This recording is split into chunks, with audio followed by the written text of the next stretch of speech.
All right, what is up, everyone? Welcome back. It's Saturday, April 19th of 2025.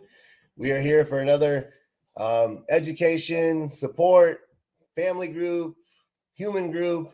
It's for anybody who firsthand or secondhand has experienced any type of pain as a result of addictions, mental illness, trauma, or grief and loss.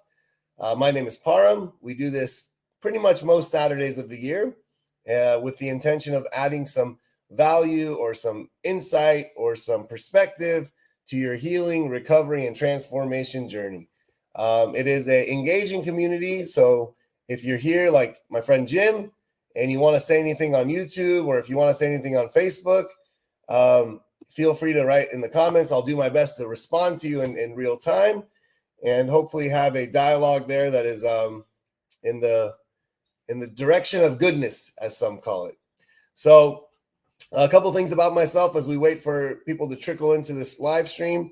I have a master's degree in marriage and family therapy. I'm licensed as an advanced alcohol and drug counselor. Not sure why the designation of advanced, but there I am. I've been in and around the recovery field on a personal or professional level since June of 2008. So my hope is that my personal experience, my professional experience, and my passion provides enough for you to be able to invest some of your time here on the weekend. And if you ever are not able to watch this live, if you go to our YouTube, you can watch 5 years worth of videos of me rambling in various screens with various backgrounds, with various lengths of hair and facial hair. Back then it used to be a lot darker, but it's okay. Life does that. And you can watch those videos. They're all titled, and hopefully you find some value out of it. Mom and dad just popped in. Always got to say hi to them. Thank you for supporting me for the past X amount of years of my life. We won't say how many.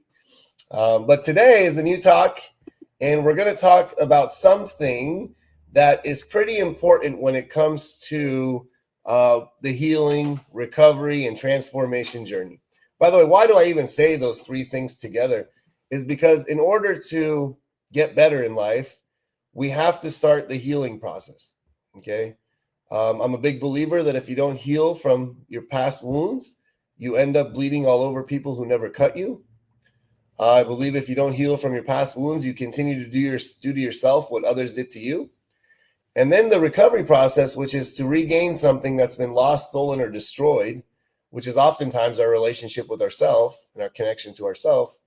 And the transformation process is to become whatever version of yourself that you choose to become in life, irregardless of your past and your story, free from the confines of the past and with like a blank canvas of where you're headed in life. So that's why we talk about those three things. But what's important here is that Jodajun, good morning. Vito, good morning. Terry, my man, welcome back.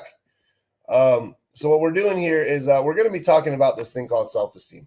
So I call this one Self-Esteem 101.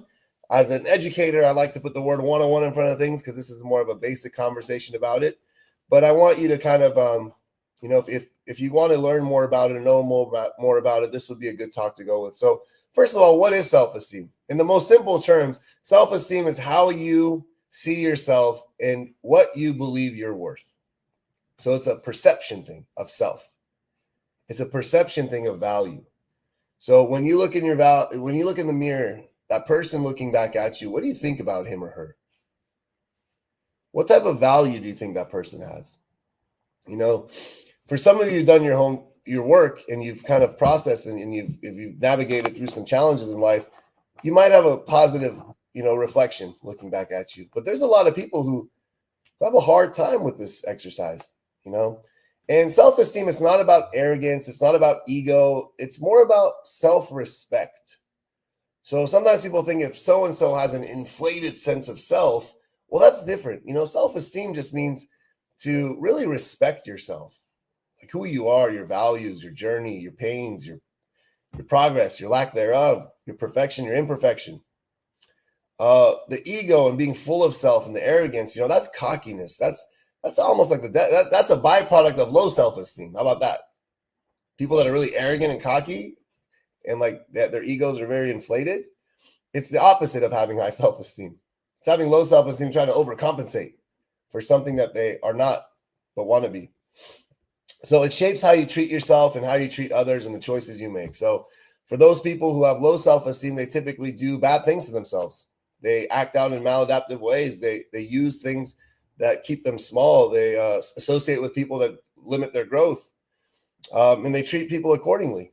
They don't treat people well, or, as we're going to talk about it, they do whatever it takes for people. They typically call themselves the doormats. That's always interesting to me, because as a therapist, I've sat with a lot of people, and one of the things you hear oftentimes is people saying, "I'm tired of being a doormat." And you ask them, "How long have you felt this way?" And they might say, "My whole life." So then the question becomes man, when are you going to change it? Because here's the thing, there's a reason why that has happened to them. It's an adaptation from probably a maladaptive upbringing. It's probably from a dysfunctional family system.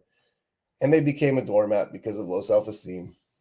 And, in every relationship, at work, romantically, platonically, with friendships, they keep playing out the same role of being a doormat. Well, eventually it's like, when do you want to stop it? When do you want to have some respect? When do you want to set some boundaries? And we're going to talk about all that stuff today. So if you identify with being a doormat in your life, my hope is that you, first of all, don't like that connotation anymore. Like, choose not to associate yourself with that label. And then more importantly, become something different. That's the transformation process. So what shapes self-esteem? Well, early relationships with parents, caregivers, authority figures. So that's kind of where the root of it all begins. There are some people that unfortunately say, what happened in childhood doesn't really matter. It's in the past now. If you haven't processed it, if you haven't worked through it, if you haven't navigated it, it matters significantly. Because as those events happened, whether you believe it or not, that impacts you, your brain was developing. Okay? Your idea of self and your place in the world and all that kind of stuff's developing in those moments. So parenting, childhood upbringing, all that kind of stuff like that, if your brain's developing with dysfunction, guess what? It's going to become a dysfunctional brain. You're going to have a dysfunctional relationship with self. Whether you think it or not, it's hard to dispute the fact that your brain was developing during childhood. Very hard to dispute the fact that your brain was developing during childhood. How else would you have gotten to this point? Let's see what our buddy said over here. Keeping open mind. I have bad low self-esteem. I'm working on it in therapy. Progress, not perfection. Well, low life, bottom of the barrel, can get on, but working. Yeah, here's the thing, man. Like, at least you identified the fact that you have low self-esteem. I'm sure you've known this for a long time, but the key is you're tired of it. You're working on it in therapy. And hell yeah, you can't go from low self-esteem to high self-esteem overnight because it's going to take a minute, but you're on the path. And I believe when you're on the path, no matter how fast you go or slow you go, if you stay on the path, you're going to get there. So keep that up, my friend.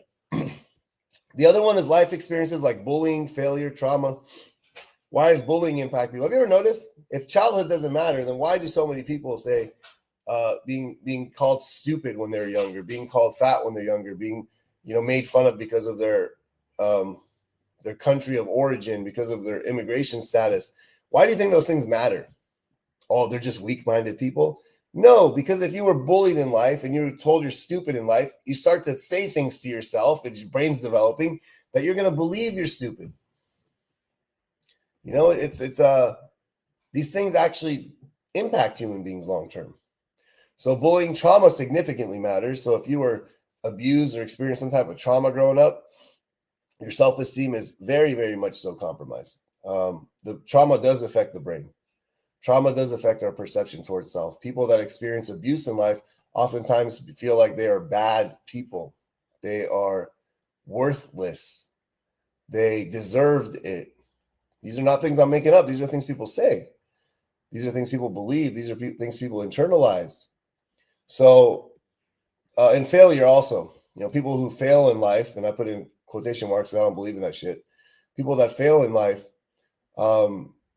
they believe to themselves that they identify with their failure and call themselves a failure. Well, I wasn't able to do it then. I'll never be able to do it. Right? That's an impact of low self-esteem. I'm not capable of. and so on and so on. So the next one is the messages we receive from media, culture, society. All this stuff matters. Media portrays the way we're supposed to be, we're supposed to look, we're supposed to feel, the things we're supposed to have. It paints a picture. And when your life does not match that picture, it impacts self-esteem. It impacts self-esteem. When your internal world and external world does not match whatever the hell media is saying that it's supposed to look like, it impacts your self-esteem. Culture does the same. We live in a culture that, at least over here, you got to keep up with the Joneses. And a culture over here that the more you have, somehow the more happier you're supposed to be. We're living in a culture that glamorizes things that are very superficial. And society is a byproduct of all that stuff. So the messages we receive from all that impact self-esteem. And the next one is our inner critic versus our inner coach, which is how we talk to ourselves. This inner coach thing is something that's really new to me. Being a coach, I've been coaching sports for 17 years, and I never thought of the concept of an inner coach. You know what I mean? I know the inner critic because I'm a perfectionist, and it took me a lot of work to be able to overcome that kind of stuff. But I'm very critical of myself, very, very critical of myself.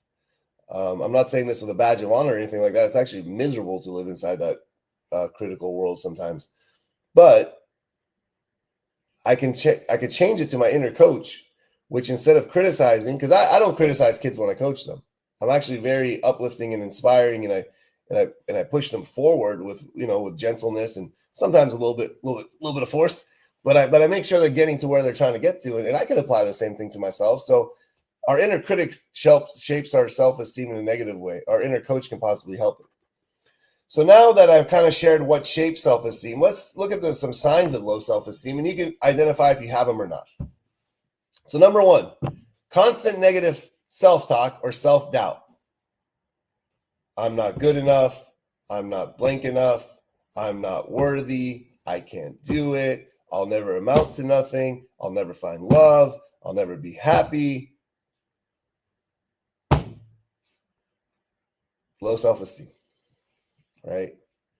The next one is fear of judgment or needing approval for others. So here's the thing. People that are afraid of judgment, it's a very fascinating concept here, because you want to know why? Because we're always being judged. You potentially are always judging. See, you might not judge things negatively, and you might feel like you're superior because you don't do that. But you might judge things positively. You might say, oh, that was a really good show. That was a really bad show. That was a really good talk. That was a bad talk. That was some good food. That was some bad food. We automatically judge things in life, right? Now, the goal is to not judge things and put ourselves above another human being. But judgment is something that all human beings do. And regardless of what you think or don't think, you're going to get judged. Whenever I talk to young adults and I tell them, hey, when you want to go make a first impression at a company that you're interviewing for, you want to make sure that you show up the best version of yourself, put together, awake, clean, respected, all that kind of stuff, because they are going to be judging the hell out of you. Sometimes they just roll up and they don't put any effort in it. Well, I don't even want the place if they're going to be so judgmental. Man, it's life. And by the way, you just made a judgment of them. So please know that judgment is always going to happen. If you have fear of judgment, good luck. Needing approval from others, that's a sign of low self-esteem. People in relationships, if you've ever want to know what the telltale sign is, they kind of say, do you love me? Do you love me? Do you love me? Asking the person, it's like, how many times do I need to tell you I love you? Right? And they have the same thing at work too. And let's see what Terry wrote here. Shared a little bit of vulnerability. He said, trauma, dad called us stupid, worthless, not going to amount to anything, was physical abuse, mental abuse. Parents would have knocked down, dragged out, so that really down on self. I say all of what you just said. So here's the thing. First of all, I have a lot of compassion for you, Mr. Terry, because I don't think any child needs to, deserves to go through that. I don't believe that it's all sometimes bad, because it builds a certain type of resiliency to you as a human, and a certain type of strength that you had to develop to endure that kind of stuff. And that same strength can help you in life. My hope is that you break the multi-generational patterns of this kind of stuff, because if we don't break them, they continue down the path for the next generation. And you're in therapy working on all this stuff. So that's just getting a bad hand, bad cards dealt to you. Now, what you do with those cards, or how you continue to play the game and all that kind of stuff, is on you. And again, I'm sorry you have to go through all that stuff, but always try to work through it and utilize the positive, which is the strength we get through negative experiences for improving self.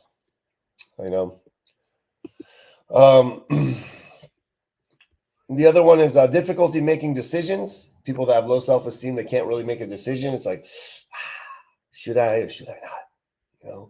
What should I do? And it's called a form of mental paralysis. They just kind of like freeze. And the other one is comparing yourselves to others in a way that makes you feel less than. I have actually been on social media in a while now. Some of you hopefully have noticed, but if you haven't noticed, I haven't been on social media in a while now. And it's just because there was a moment that I realized that it just became a little bit, maybe it's just me, right? People enjoy it, people love it, people need it, and that's cool. But for me, it was just like, what was the purpose of it all, for me? And, the whole thing of the world of comparison, and just kind of, and the things that come to your feed constantly, the way they can target you and the way they can almost like suck you in. It's a form of like manipulation, man. It's a very powerful tool that's getting more precise by the minute. And it's locking you in this direction when life is happening that direction.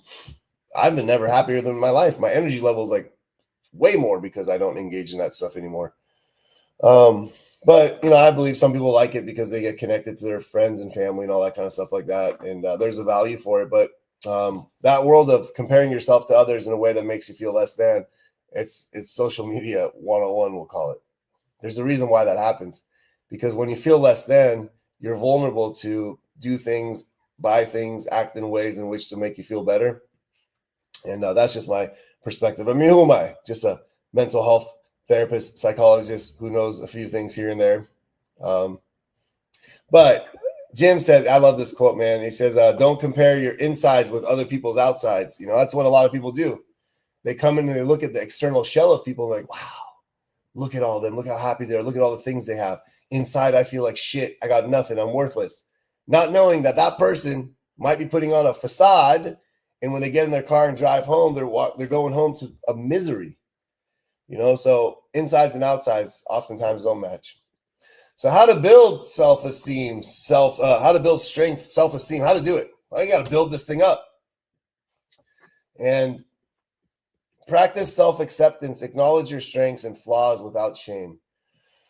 So I'm going to say something that, Al-Anon says oftentimes. I don't agree with it all the time, but I kind of agree with it. It says, you're perfect exactly the way you are and exactly the way you're not. Okay? Like, you're good no matter what version of you is here right now. And I'm okay with like accepting that in the moment, but I'm not okay with resigning at that, like stopping right there. Because if I have some character defects and I have some flaws, and in that moment might be my best version, that's it. That's all I am. That's who I am. I have to accept it. But there should be a little desire or some motivation or some focus to transform into a version of self that might be a little bit even, let's say, more polished, improved, well-rounded, more self-esteem. So there's nothing wrong with accepting self, but resigning is different. I think there's a distinction that needs to be made there. Like, don't just like put the white flag up and say, this is who I am. Right. Acknowledge your strengths and flaws without shame. So hey, we all got some good. We call those character assets, and we got some bad. We call them character defects. Let's get into character building. Let's character building is a good thing, but we can all have bad flaws. I mean, we're all human beings at the end of the day. I got many flaws. My hope is that I have more strengths than flaws, but I'm going to have many flaws. And the goal is not to say, well, this is who I am and these are my flaws and just deal with it. That just leaves you stuck. The next one is to take care of your body, mind, and emotions. Self-care builds self-worth. And the reason why self-care builds self-worth is because anytime you invest in something, the value of it increases. Okay? When you invest in something, the worth of which that you invested in starts to increase. Now, it might not happen immediately in that moment, right? If you put some money into a house or into an account, it's not going to go right in 2 seconds. It might take a year for it to start to see some ROI, which is your return on your investment, all that kind of stuff. If you've had a disadvantageous life in a dysfunctional upbringing for 20 years and you do self-care for a week and you're like, why don't I feel better about myself? It's like, well, continue to invest and eventually the fruits of your labor will be seen. I love the fact that when you put an apple in the ground, it doesn't turn into an apple tree. A little seed, apple seed, dirt. Wait. You want the apple, don't you? Wait. What do you got to do when you're waiting? You better water that tree. You better water that seed. You better make sure the soil's good. You better make sure it's in the right environment. You planted it in the right place. And you got to wait. You got to wait and you got to wait. And eventually the apple comes out, right? Which that's fascinating, by the way, on a complete side tangent. When seeds become like trees and give fruit, it's like the most fascinating thing to me. It just doesn't make sense. It doesn't make sense. It really doesn't. So surround yourself with people who lift you up, not tear you down. That's really big. So if you come from a family or upbringing that people were kind of like our friend Terry, saying harsh things to you and calling you names and telling you you're never going to amount to nothing, make sure you're surrounding yourself with people that are saying, hey, you can do this.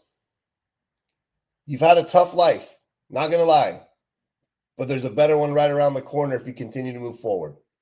Hang out with people that give you some hope. And they say it genuinely. They're not like blowing smoke up your butt. They're genuinely telling you that you can have a better life if you continue on this path. And when they're sincere, sincerity is just very easy to tell when someone's sincere. Very easy.